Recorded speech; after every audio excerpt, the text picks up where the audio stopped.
This video tells the story of Calvin Periasamy, a notorious dope kingpin who ran an empire of tow trucks and taxis, and he was the leader of the Bloodz gang in Phoenix in Durban. Now Calvin's reign came to a violent end as he left the gym in Gateway Mall, laid down in cold blood, but the identity of the shooters remained a mystery. Calvin had no shortage of enemies, because at the time of his death, a brutal theft war was raging in the tow truck industry, leaving a trail of bodies in its wake. And in Phoenix, tow truck theft wars weren't just about towing, they were deeply tied to the city's deadly dope trade. Now in this video, we delve into the dangerous downfall of the Bloodz gang leader, Calvin Periasamy, a story of power, crime, and revenge. An alleged Durban gang leader has been shot dead execution style in the parking lot of the Gateway shopping mall in Umhlanga. A 30-year-old Calvin Periasamy is said to have been the ringleader of a drug empire operating in Phoenix. Police are hunting for the perpetrator who fled the scene. The end of the road for a notorious Phoenix drug lord and leader of the Blood gang. He can't be named as his family is yet to identify the body. The victim was also a minibus taxi and tow truck owner, recently arrested alongside his brother for operating a drug cartel. Police say they confiscated large sums of money and drugs during recent raids at their homes. Was at the parking lot in Umhlanga when he was shot by unknown suspect, and he sustained multiple gunshot wounds to the body and was declared at the scene. And the case of murder has been open for investigation at Durban North Police Station. The two brothers were due in court on Friday on drug-related charges. Phoenix has long been plagued by gang violence, with drive-by shootings and brutal theft wars becoming an almost daily occurrence. Now the streets are a battlefield where rival gangs fight for control, not just for territory, but for lucrative criminal enterprises. Now whispers of police corruption only fuel the chaos. Some officers are rumored to be on the payroll of some gang leaders, turning a blind eye to the carnage.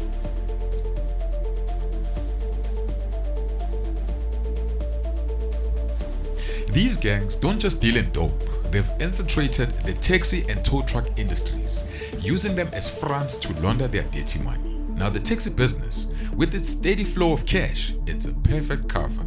Dope proceeds are easily mixed with legitimate money, creating a seamless pipeline for money laundering. But another power play comes from the tow truck industry, where the gangs have found a way to turn wrecked vehicles into gold. All it takes to enter the tow truck game is a buggy and you're fitted with towing equipment. Now some operators register their businesses, but many don't. And what follows is a lawless, cutthroat industry filled with cowboy tow truckers. They prey on victims of car accidents using deception and brute force to seize vehicles. Many falsely claim to be authorized by insurers, luring in desperate motorists before slapping them with exorbitant fees.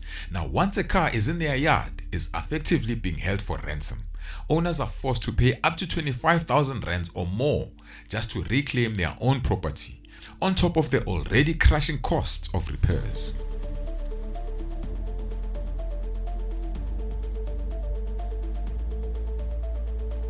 The tow truck industry isn't just about money, it's about power. The busiest accident-prone areas are prime real estate, and the gangs will stop at nothing to control them. Now the violence escalates as rival factions clash over these hotspots, not just for the towing profits, but because these networks double as dope distribution channels. Now every war on the streets is a battle for something much bigger: control over the dope trade. Now in Phoenix, the war isn't just about towing, it's about total domination.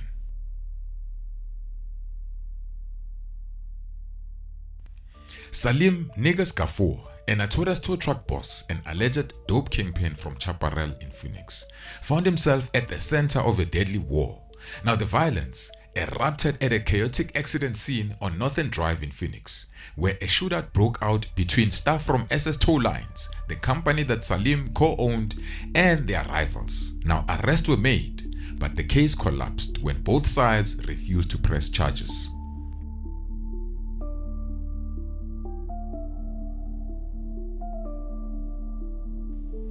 In an attempt to restore peace, a meeting was held to broker a truce, but the ceasefire was short-lived. A month later, two shooters stormed the rivals' business premises, opening fire and injuring 3 people. The retaliation was swift and brutal. The rival gang struck back, hunting down Salim. He was hit multiple times, but miraculously he survived. Tragically, an electrician working at his house at the time wasn't so lucky. He was caught in the crossfire and he was taken out. One of the players who dominated the tow truck business was Calvin Periasamy and his brother Kevin, who were the alleged kingpins of the Bloodz, a notorious gang that ran the streets in Phoenix.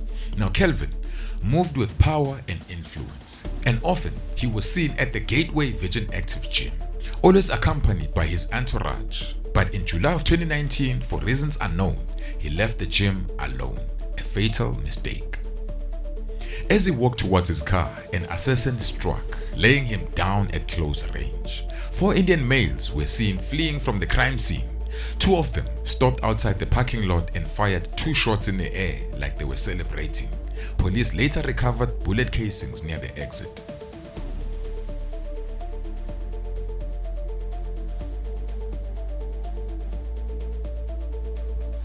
Calvin wasn't just a gang leader. He was a businessman with a tight grip on Phoenix. His empire stretched across multiple industries: a security company, a pawn shop, minibus taxis, and a fleet of tow trucks. But his most lucrative trade was allegedly in the dope business.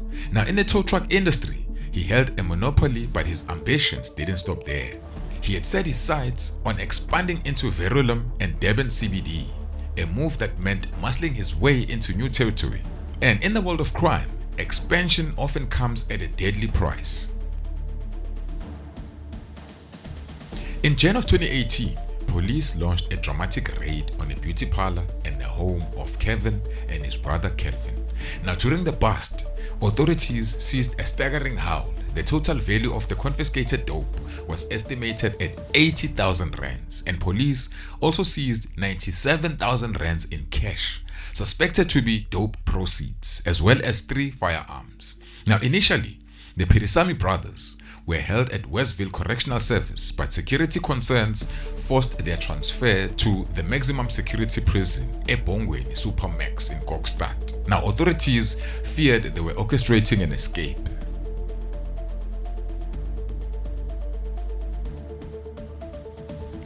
Calvin managed to secure bail before his older brother, but freedom came with the price. He was already entangled in another criminal case. He was out on bail awaiting trial for a 2016 hit of Enver Ramsemi, a hit that allegedly took place inside Calvin's pawn shop in Hannaford in Phoenix. The night before the hit, Enver had been out drinking with friends. An argument broke out between him and Calvin, but by early Saturday morning, he had returned home and gone to sleep. Now, according to Enver's wife, Shireen, the next day, an off-duty police officer, acting on instructions from Calvin, arrived at their home to fetch him. Now, Enver had been warned that Calvin knew exactly where his family lived and had threatened to spray the house with gunfire. Now, fearing for his loved ones, Enver agreed to go and apologize, hoping to prevent bloodshed.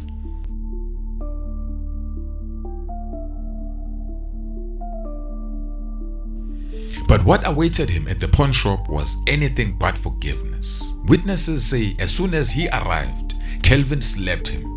Tensions exploded and both men drew their firearms. A gunfight erupted. The details of who fired first are unclear, but when the smoke cleared, Enver Ramsemi was laid down.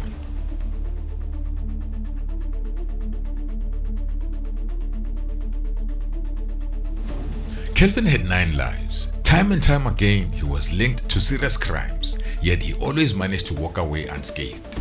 Allegations surfaced that several police officers were on the Bloodz gang payroll, ensuring that justice was always out of reach.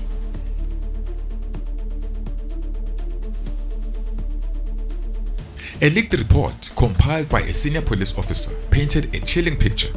Between 2007 and 2017, the Bloodz gang had been linked to a lot of cases, from hits to assault with intent to cause grievous bodily harm, to weapons charges. But despite all of these cases, convictions were rare.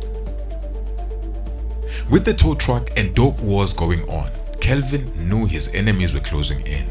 Now, according to police source, he was fully aware that there was a hit out on him.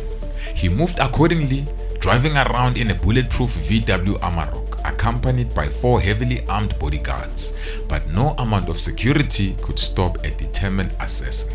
Now, Calvin was laid down as he left the gym by himself in July of 2019.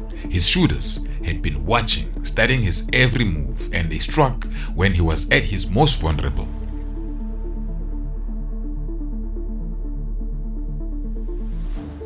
A woman who works as a violence monitor in KZN, Mary DeHaas, suggested that Calvin's assassination wasn't just about turf wars, it was about silencing him for good. She says Calvin knew too much. He could have implicated the wrong people, possibly even members of law enforcement.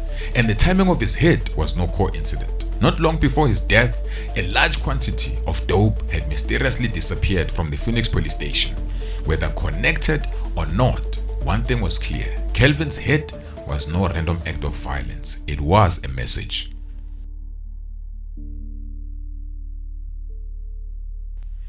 On the police radar were several key suspects: tow truck operators, dope dealers from Phoenix and Springfield, and a notorious taxi boss from the North Coast.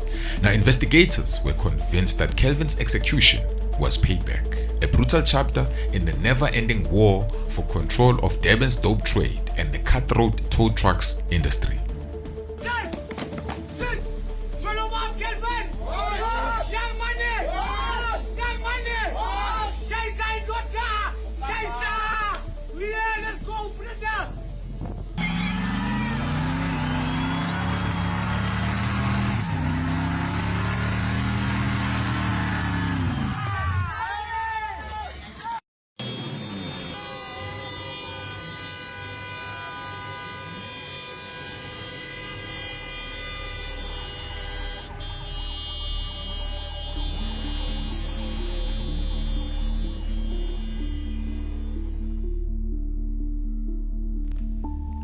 At Calvin's funeral, his brother Kevin remained hidden in the shadows, avoiding attention at all costs. Paranoia ran high. He warned family members and friends not to call him by his street name Cheesy, afraid that hitmen could be lurking in the crowd waiting for their moment. His family took extreme measures to protect him. They pretended he was still in Westville prison awaiting trial, hoping to throw off those who wanted him dead. Now, to sell the illusion, a family member even read out a letter at the funeral, supposedly written by Kevin from his prison cell, a desperate attempt to keep him hidden from the crosshairs of his enemies.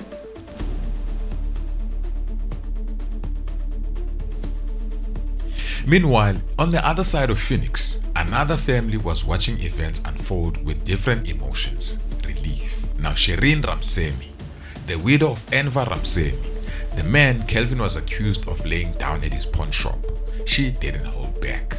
She said they had been praying for that moment for a long time. She even admitted that it's not something they are proud to say, but they were happy with what happened, because what you do to others will be done unto you.